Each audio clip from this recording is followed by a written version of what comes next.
Semuanya, kenalin saya dari kelompok 10 yang membahas LCM for Transport and Mobility atau bahasa Indonesianya itu LCM pada sektor transportasi dan mobilitas. Kelompok 10 ini ada ya 5 kelompok ya, yang bisa dibaca sendiri ya, anggotanya dan NIM-nya. Kemudian langsung masuk aja ke kontennya. Yang pertama yaitu itu mungkin rahasia langsung. Oke, perkenalkan lagi saya Rasya Kornas 1311887 dari kelompok 10 akan membahas tentang LCM. Sebelum kita membahas tentang aplikasi LCM dalam transportasi dan juga mobilitas ya, ada baiknya kita mengetahui terlebih dahulu nih, sebenarnya LCM itu apa sih? Nah, LCM ini sebenarnya adalah sebuah tools analisis yang digunakan untuk mengelola produk seefisien mungkin menggunakan pendekatan siklus hidup suatu produk. Jadi sebenarnya LCM ini adalah tools dalam berbisnis atau tools ini biasanya dipakai juga pada saat proses product development. Nah, gunanya untuk apa? Sebenarnya gunanya dari LCM ini adalah untuk mencapai satu goals, di mana goals-nya ini bisa sangat bervariasi dan bermacam-macam. Nah, tapi yang membedakan LCM ini dengan analisis yang lain adalah LCM ini menganalisis dari tiap fase-fase dari siklus hidup suatu produk. Nah, nanti mungkin siklus produk itu seperti apa akan ditampilkan di slide selanjutnya. Namun, untuk goals-nya sendiri sebenarnya itu bermacam-macam. LCM ini bisa digunakan untuk kita merancang bagaimana caranya supaya produk kita ini menghasilkan profit yang sebesar-besarnya. Bisa juga kita menggunakan LCM ini untuk bagaimana supaya produk kita itu menghasilkan produk profit yang sedikit, tapi produk kita menguasai pasar. Itu juga bisa. Nah, tapi pada buku yang kami baca pada saat ini, LCM ini spesifik digunakan untuk mencapai satu goals, yaitu mencapai sustainability. Nah, objektif dari sustainability itu apa sih sebenarnya? Sebenarnya objektif dari sustainability yang dimaksud ini adalah kita berusaha untuk mengurangi jejak karbon atau carbon footprint yang dihasilkan dari produk yang kita buat. Dalam kasus ini spesifiknya adalah kendaraan dalam alat transportasi. Dan juga yang kedua, kita berusaha untuk mengurangi emisi dari gas rumah kaca. Itu adalah objek yang kita ambil dalam analisis LCM ini. Nah, seperti yang tadi saya sudah bilang, LCM ini menganalisis tiap fase-fase dalam siklus hidup produk. Nah, sebenarnya seperti apa sih siklus hidup produk? Nah, mari kita lihat di slide selanjutnya. Nah, ini adalah sedikit gambaran tentang siklus hidup produk, dimulai dari produk itu diambil dari bahan mentah atau raw material, di manufacturing hingga di packaging, dijual, dipakai, dan juga nanti pada akhirnya itu dibuang atau bisa juga di-recycle. Nah, sebenarnya mengapa LCM ini menjadi sangat penting dalam proses analisis kita dalam mencapai tujuan kita mencapai produk yang sustainability? Karena sejatinya pada setiap fase pada siklus hidup produk itu memiliki peluang tersendiri dalam mengemisikan karbon dalam hal ini ya, memiliki peluang masing-masing dalam mengemisikan karbon dan juga gas rumah kaca. Nah, mungkin untuk menggambarkan mengapa LCM ini penting, saya akan mengambilkan satu contoh yang mungkin saya ambil contoh yang umum dulu aja, karena untuk implementasinya di transportasi nanti akan dijelaskan setelahnya. Sebagai satu contoh adalah misalkan satu produk Adidas. Adidas itu berusaha untuk mengurangi mengurangi sampah di laut. Nah, itu sebuah proyek yang sangat luar biasa mulia kan, seperti terlihatnya sangat mulia gitu ya. Nah, jadi dia berusaha untuk membuat produk-produk yang sudah sampai di tahap disposal atau dibuang untuk dijadikan sebuah raw material untuk produk baru. Nah, tapi jika tinjauannya berhenti sampai situ saja, ya maka ya Adidas hanya sekedar ya mengambil sampah-sampah di laut, lalu memproses plastik-plastik tersebut menggunakan teknik tertentu sehingga menjadi filamen, lalu filamen itu digunakan untuk membuat sepatu. Udah selesai sampai di situ aja. Tapi tanpa analisis yang lebih mendalam, tanpa disadari sebenarnya produk tersebut pun memiliki peluang-peluang untuk memberikan efek terhadap lingkungan di fase-fase hidup yang lainnya. Seperti contohnya, setelah Adidas menganalisis produknya ini, ternyata sepatu yang dibuat dari filamen hasil sampah laut ini, itu akan mencemari lebih banyak zat-zat yang berbahaya pada saat sepatu itu dicuci. Jadi pada saat sepatu itu dicuci, airnya itu akan tercemar oleh zat-zat yang sebenarnya berbahaya untuk lingkungan. Nah, dan hal tersebut diketahui Adidas pada saat ya Adidas melakukan analisis dari tiap fase produk-produknya itu, dari setiap fase dalam siklus hidup produknya tersebut. Makanya hal ini menjadi penting untuk mencegah hal-hal yang terlewat dalam analisis pada di awal, di fase-fase yang nantinya sebenarnya ada satu potensi yang merusak sesuatu fase yang berpotensi untuk merusak goals kita, tapi tidak kita pungkiri dari awal, tidak kita antisipasi dari awal. Nah, langkah yang diambil Adidas setelah mengetahui hal tersebut adalah ya akhirnya mereka mengimbau para penggunanya, para pembeli sepatu Adidas Parley ini untuk lebih mengurangi frekuensi pencucian sepatu guna ya untuk mencegah pencemaran lingkungan yang lebih banyak lagi. Nah, itu sebagai salah satu contoh mengapa LCM ini penting. Nah, sebenarnya dan setelah itu sebenarnya apa sih yang dianalisis, apa yang kita tinjau, aspek-aspek apa yang kita teliti dari setiap fase-fase dalam siklus produk tersebut. Nah, untuk hal-hal yang biasanya kita tinjau, ini mungkin akan dijelaskan oleh friends saya selanjutnya.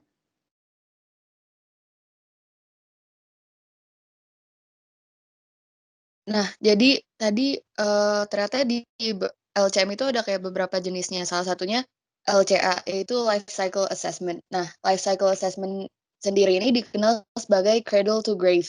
Dan ini tuh filosofisnya uh, dari sepanjang masa hidupnya gitu. Jadi dari cradle maksudnya dari buayan ketika suatu produk dilahirkan, dan grave jadi tempat peninggalannya gitu. Nah, sesuai dengan filosofinya, ini tuh sebuah proses evaluasi dampak pada produk terhadap lingkungan yang terjadi dan dilakukan sepanjang umur hidupnya. Nah, konsep LCA ini didasarkan pada pemikiran bahwa suatu sistem industri tidak lepas kaitannya dengan lingkungan tempat industri itu berada.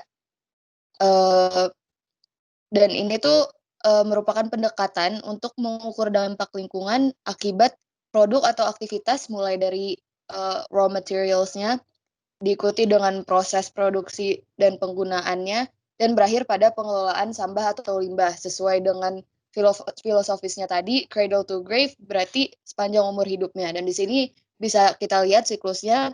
Yang pertama, dari suatu produk itu ada goal dan scope, lalu life cycle inventory, impact assessment, dan interpretation. Lalu berikutnya ada Social Life Cycle Assessment atau SLCA.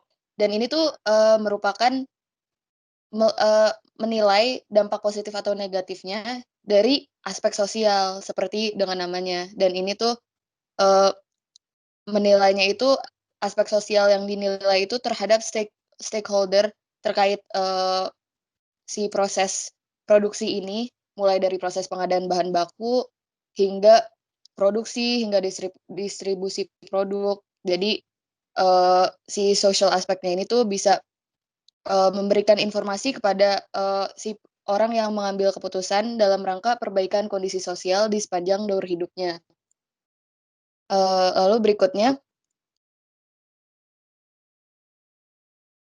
yang sering di-mention yang kebetulan di-mention di jurnal yang kami baca, itu ada Henkel Easy LCA. Itu yang merupakan LCA tool, dan tujuannya membuat arahan LCA untuk memperoleh detail yang paling dibutuhkan untuk membuat keputusan dalam tingkat pertama, yaitu assessment-nya.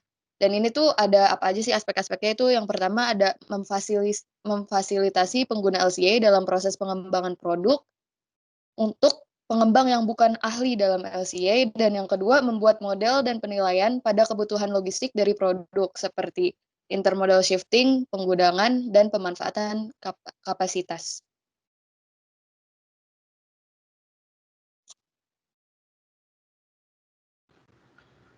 Oke, selanjutnya tuh ada life cycle engineering ya atau LCE. Itu tuh sebenarnya sama ya sama life cycle yang lain. Cuma kalau tadi kan mungkin yang di awal kan dijelaskannya tuh life cycle product secara umum ya. Jadi bisa produknya tuh bisa apa aja. Cuma bedanya kalau life cycle engineering ini ya emang fokusnya tuh ke bagian engineering aja, kegiatan perekayasaan gitu.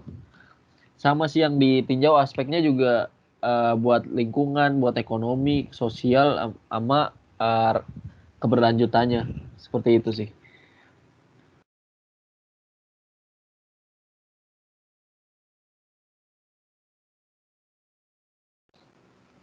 Oke, LCE. Jadi LC itu apa? LC itu ya kalau dari itunya sih life cycle engineering. Sebenarnya sama sih sama life cycle yang sebelumnya life cycle management, cuma bedanya ini fokus ke kegiatan-kegiatan engineering atau merekayasa. Jadi dalam bahkan aspek-aspek yang ditinjau pun sama, lingkungan, sumber daya, kemajuan ekonomi, kehidupan sosial, kebutuhan dan berkelanjutan. Cuma bedanya yang kita tinjau udah spesifik ke engineering aja. Terus selanjutnya ada life cycle cost atau life cycle cost analysis, LCC atau LCCA. Jadi kan tadi kan di life cycle management itu salah satunya yang ditinjau adalah aspek ekonomi. Nah, biasanya tools yang digunakan untuk menganalisis aspek ekonomi itu ya ini life cycle cost analysis. Itu dia melibatkan semua yang berhubungan dengan uang dah. Biaya awal, biaya penggantian, operasional, pemeliharaan, nilai sisa. Nah, bahkan udah ada standarnya gitu. Standar dari ASTM S917-15 ya itulah pokoknya rumusnya. Itu pakai yaitu kurang lebih variabel-variabelnya tuh ya biaya awal, biaya penggantian, operasional, pemeliharaan, nilai sisa dan biaya lain-lain. Jadi kan tadi di life cycle management itu kan banyak banget tuh siklusnya tuh, ada dari manufacturing, terus sisa, terus yang dibuang. Nah, itu semuanya dihitung dalam LCC. Salah satu industri besar yang menggunakan LCC ini tuh BMW. Kemudian selanjutnya implementasi LCM, industri transportasi dan mobilitas. Oke, next. Jadi tadi kan teman-teman saya udah jelasin ya soal sebenarnya di LCM ini ada apa aja sih. Tadi ada asesmen yang mana kita tinjau produk dari awal sampai akhir. Terus ada sosialnya juga yang berhubungan sama sosialnya. Terus soal yang engineer, soal yang biaya juga. Dan tadi sempat dimention sama Riko soal salah satu perusahaan besar yang menggunakan LCC ini adalah BMW. Jadi yang kami dapatkan implementasi dari ACM dalam industri transportasi dan mobilitas itu yang pertama ada BMW. Jadi aspek yang ditinjau dari BMW ini ada life cycle assessment dan social life cycle assessment sama life cycle cost. Nah, dalam pengambilan keputusan yang dilakukan oleh perusahaan BMW ini, mereka membobotkan ketika aspek yang ditinjau ini dari assessment, dari social assessment sama cost dalam bobot yang sama. Di next aja. Nah, selain BMW ada juga dalam mengambil keputusan yang dilakukan oleh perusahaan BMW ini, mereka meninjau LCA, yang mana dihususkan untuk mengoptimasi powertrain-nya dan bahan bakarnya. Yang mana balik lagi pengoptimasian ini ditujukan untuk mengurangi jejak karbon, mengurangi emisi karbon yang dihasilkan dari hasil produksi dari VW ini sendiri. Di next aja. Nah, lalu yang kami dapatkan yang ketiga itu perusahaan besar juga Toyota, yang mana mereka meninjau dari segi LCA-nya, segi produknya. Mereka menggunakan tinjauan aspek LCA ini untuk mereduksi emisi karbon mencapai 90% pada nanti tahun 2050. Sehingga mereka saat ini sedang terfokus pada hybrid car dan fuel cell vehicle. Yang bahan bakarnya, yang energinya itu berasal dari energi terbarukan, dari renewable energy atau menggunakan bahan-bahan bakar alternatif. Nah, di dalam perusahaan-perusahaan seperti ini, mereka mengumpulkan data-data dari LCM ke dalam sebuah big data, yang mana dari big data LCM ini mereka akhirnya bisa menyimpulkan aspek mana yang akan mereka tinjau dalam mengambil keputusan perusahaan tersebut. Seperti itu. Mungkin langsung dilanjut sama teman saya yang lain. Di jurnal ini juga penulisnya menjelaskan tentang penelitian atau studi mengenai LCA. Yaitu yang pertama ini ada dari University of Zurich. Mereka fokus pada pembahasan tentang bahan bakar tenaga sintetis menjadi gas untuk transportasi. Mereka menggunakan mobil dari Volkswagen, yaitu Volkswagen Golf, sebagai referensi penelitian mereka.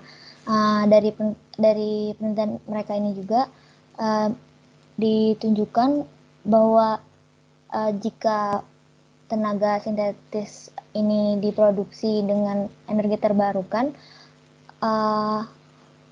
ia akan menghasilkan emisi gas rumah kaca yang lebih per kilometer yang lebih sedikit daripada dari hasil dari gas fosil. Kemudian selanjutnya ada dari Japanese National Institute of Advanced Industrial Science and Technology, yang fokus pada penelitian tentang hidrogen sebagai energi yang cocok untuk otomotif. Di penelitian ini menunjukkan bahwa hidrogen mulai dari sumbernya lalu produksinya hingga ke transportasi perlu dievaluasi secara regional agar menghasilkan hasil yang lebih akurat. Kemudian hidrogen cair ini juga harus diproduksi dengan energi terbarukan, sama seperti tadi yang di penelitian Universitas Zurich, diproduksi dengan energi terbarukan untuk mengurangi dampak lingkungannya. Lalu dari skenario penelitian yang dilakukan oleh lembaga ini, kendaraan yang paling rendah dampak lingkungannya itu yaitu kendaraan hybrid yang diikuti dengan kendaraan dengan tenaga hidrogen, lalu tenaga bensin. Lalu yang terakhir yang dibahas oleh jurnal ini ada dari lembaga German Stahl Institute FDIH, yang fokus pada pengembangan dataset secara regional untuk produk baja datar dengan fasilitas analisis dan hingga value chain dari produknya ini. Di dataset ini mereka menawarkan produsen untuk apakah dalam produk mereka selanjutnya lebih baik untuk menggunakan iron atau menggunakan sisa-sisa yang ada untuk membuat baja datar. Selanjutnya. Oke, selanjutnya ada policy framework. Sebenarnya apa sih policy framework tuh? Ya, simpelnya policy framework tuh ya regulasi. Apa sih hubungannya regulasi sama LCA yang tadi udah dijelasin? Nah, sebenarnya ada yang saya baca dari jurnal yang telah diberikan, itu tuh ada sebuah lembaga, ya bisa dikatakan institusi pendidikan lah, yang mencoba untuk membujuk lah, bahasanya membujuk kepada si pembuat regulasi. Pembuat regulasi itu bisa siapapun ya, bisa pemerintah, bisa DPR, bisa presiden, mungkin bisa MPR juga. Nah, itu tuh untuk untuk memasukkan konsep-konsep LCA itu ke saat pembuatan regulasi itu. Sebagai contoh, untuk saat ini kan memang sudah ada aturan tentang emisi gas pada mobil kan, tapi itu aturan sudah dibuat sangat lama, sudah bisa dikatakan sudah kuno lah. Nah, saat muncul konsep LCA baru ini, kita ingin mencoba mengubah sebuah aturan baru, tapi dengan memasukkan konsep LCA. Jadi ada kemungkinan perubahan regulasi di situ. Nah itu ada sebuah lembaga yang mencoba untuk melakukan hal itu. Selanjutnya adalah kesimpulannya dari yang sebelum-sebelumnya telah dijelaskan oleh teman-teman saya, yaitu dari jurnal ini dapat disimpulkan LCM diperlukan untuk menyertakan cara pandang siklus hidup dalam pengembangan berkelanjutan di sektor transportasi dan mobilitas. LCM diterapkan oleh industri untuk membina inovasi ramah lingkungan, ramah iklim dari proses desain hingga fase akhir masa pakai material, komponen, dan produk akhirnya itu sendiri. Lalu LCA Tools juga berguna untuk membantu menyebarluaskan pemikiran siklus hidup atau life cycle ini untuk di industri tadi transportasi dan mobilitas, dan implementasi LCA ini juga dapat dilakukan oleh kelompok orang dengan pekerjaan yang berbeda. Tuh. Ini referensi yang kami gunakan. Oke, mungkin itu aja presentasi dari kelompok kami tentang LCM for Transport and Mobility. Jadi kurang lebihnya mohon maaf. Selamat siang. Sudah selesai, bye. Woi.